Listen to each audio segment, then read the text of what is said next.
नमस्कार साथियों, स्वागत है आप सभी का आपका अपना YouTube channel every topic GK में। आज मैं बात करूंगा जीव विज्ञान बायोलॉजी का 20 महत्वपूर्ण सामान्य ज्ञान जीके एमसीक्यू। चलिए चलते हैं पहला क्वेश्चन की ओर।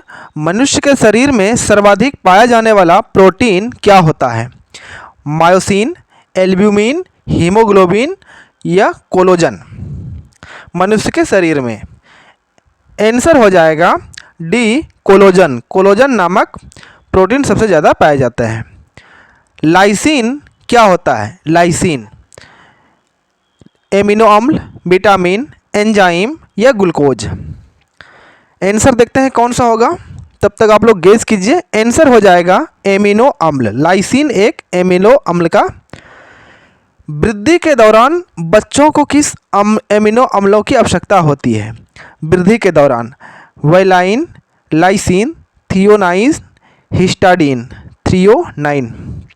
आंसर हो जाएगा बी, लाइसिन। वृद्धि में मानव शरीर को प्रोटीन बनाने के लिए किस एमिनो अम्ल की आवश्यकता होती है? Valine, lysine, threonine, histidine? मानव शरीर में प्रोटीन बनाने में सहायक होता है। आंसर हो जाएगा लाइसिन। लाइसिन की सहायता से प्रोटीन बनता है। निम्नलिखित में से कौन सा अमीनो अम्ल उदासीन है? ग्लाइसिन, ग्लूटामिक अम्ल, लाइसिन, वाइलिन? उदासीन न्यूट्रल। आंसर हो जाएगा ए, ग्लाइसिन। ग्लाइसिन नामक अमीनो अम्ल। अगली क्वेश्चन है, लाइकेन में प्रायः कौन से शैवाल पाया जाता है? लाइकेन में भूरा शैवाल, लाल शैवाल, नीला शैवाल या हरा शैवाल? लाइकेन में देखते हैं आंसर कौन सा होगा। आंसर हो जाएगा सी, नीला हरा शैवाल। अगले क्वेश्चन, यकृत लीवर किस रूप में भोजन को संचित रखता है?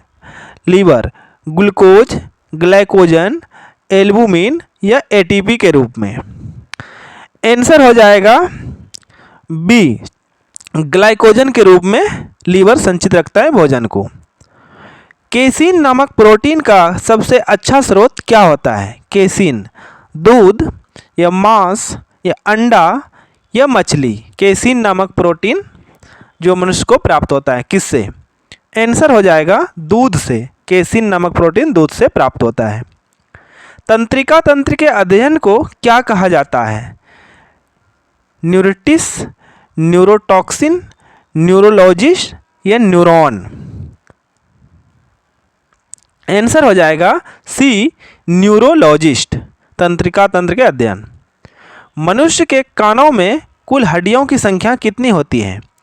6, 3, 8 या 12? मनुष्य के कान में हड्डियों की कुल संख्या। आंसर हो जाएगा 6।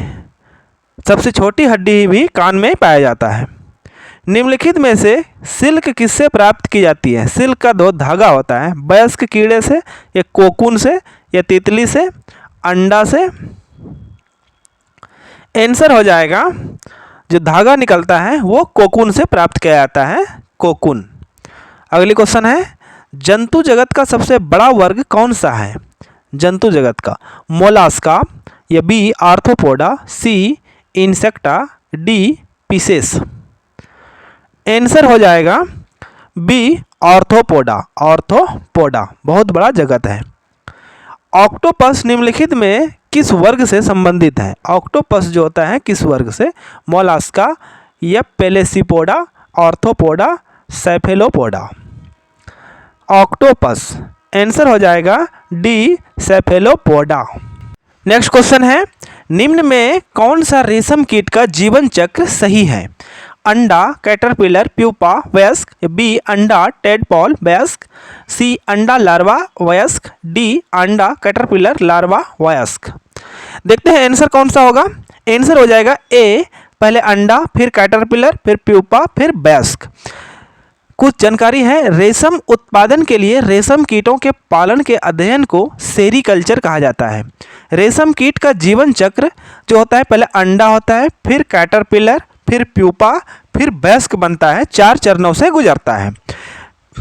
अंडा रेशम कीट के जीवन चक्र की पहली और प्राथमिक अवस्था है। अंडा एक मादा कीट द्वारा दिया जाता है और अंडे का आकार छोटी बिंदुओं का होता है, बहुत छोटा छोटा, और ये पहला चरण होता है अंडा। मादा कीट एक बार में 350 से अधिक अंडे देती है, 350 से अधिक।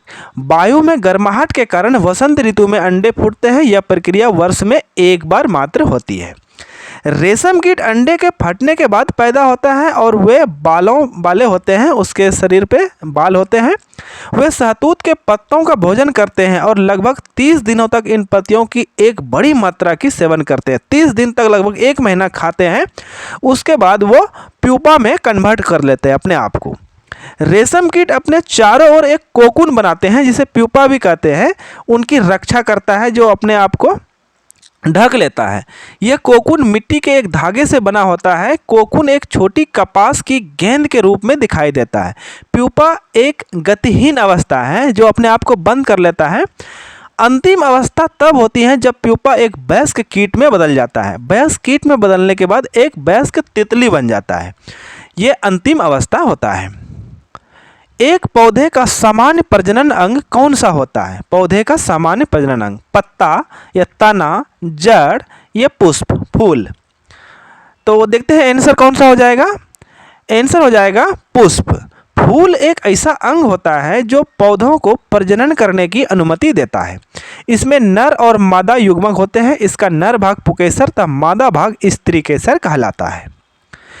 पौधों में मादा प्रजनन अंग के भागों का सही क्रम क्या है? अंडाशय, वर्तिका, पुष्पासन और वर्तिकाग्र। यह वर्तिकाग्र, वर्तिका, अंडाशय और पुष्पासन। यह सी अंडाशय, वर्तिकाग्र, वर्तिका और पुष्पासन। यह डी वर्तिकाग्र, वर्तिकाग्र, अंडाशय और पुष्पासन। आंसर हो जाएगा बी वर्तिकाग्र, वर्तिका, अंडाशय और पुष्पासन। ये सब मादा भाग होता है। आप देखिए फिगर में देख लीजिए, वर्तिका, वर्तिकाग्र और अंडाशय ये स्त्रीकेसर सम्मिलित रूप से कहलाते हैं। लेफ्ट साइड जितना है सब मादा और राइट साइड जितना है पुरुष। किस रोग में रक्त का थक्का नहीं बनता है? आंसर देखते हैं, थैलेसेमिया, फेफड़ों का कैंसर, हीमोफीलिया या मधुमेह। तो आंसर देखते हैं कौन सा होगा। आंसर हो जाएगा सी हीमोफीलिया, हीमोफीलिया। अगली क्वेश्चन है, शरीर में ऑक्सीजन की पूर्ति किसके माध्यम से होती है? लाल रक्त कोशिकाओं द्वारा, सफ़ेद रक्त कोशिकाओं द्वारा या प्लाज्मा द्वारा या ब्लड प्लेटलेट सेल द्वारा? आंसर देखते हैं कौन सा होगा। आंसर हो जाएगा ए लाल रक्त कोशिकाओं द्वारा। अगली क्वेश्चन है, निम्न में से कौन सी धमनी मानव शरीर में ऑक्सीजन युक्त रक्त नहीं ले जाती है? हृदय की धमनी, वृक्कीय धमनी, यकृत धमनी, फुफ्फुसी धमनी। ये बहुत इंपॉर्टेंट क्वेश्चन है, ये कई बार पूछा गया है। आइए देखते हैं, आंसर हो जाएगा फुफ्फुसी धमनी, फुफ्फुसी धमनी।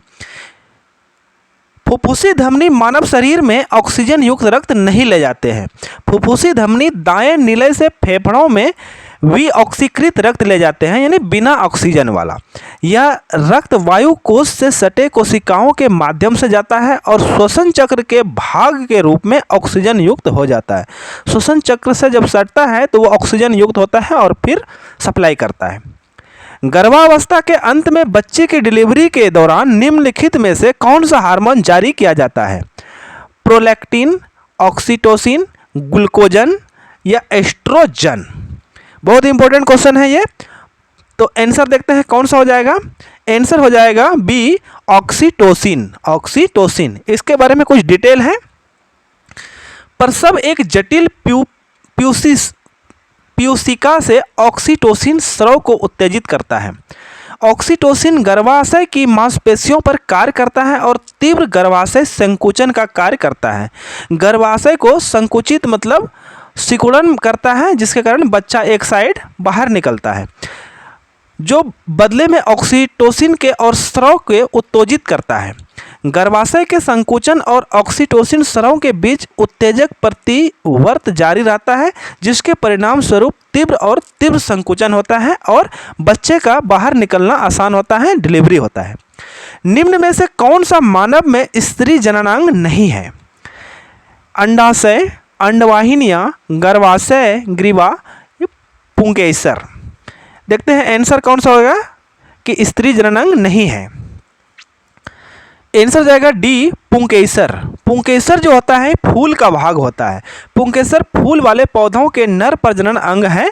इसमें एक परागकोश, पराग विकास स्थान, परागकण और अधिकांश प्रजातियों में एक पेडिकेल जैसा रेशा होता है जो जल और पोषक तत्वों को परागकोश तक पहुंचाता है और इसे पराग के फैलाव में सहायता करने के लिए स्थिर करता है। पुंकेसर होता है। मनुष्य लोहा किससे प्राप्त करती है? दूध से, मछली से, या पालक से, या गेहूं से? इसका जवाब आप सभी को कमेंट बॉक्स में देना है। कमेंट कीजिए। अंत में आप सभी से अनुरोध है कि आप हमारे चैनल पर नए हैं तो हमारा चैनल को सब्सक्राइब करें, दोस्तों में शेयर करें, कमेंट करें। धन्यवाद।